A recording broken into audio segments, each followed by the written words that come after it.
على طول ترجع الكرة تاني لصالح نادي بايرن ميونخ عن طريق فان شتوبر. المرة دي يرجع الكرة تاني إلى العملاقين أو أحد العمالقة الكبار فان بويتن واللاعب مارتن ديميكيلز.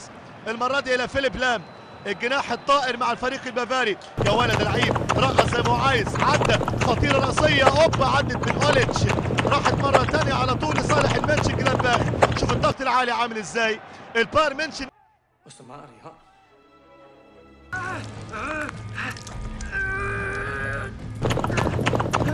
have 400 years of you, boy. مستغيث منو؟ شنو؟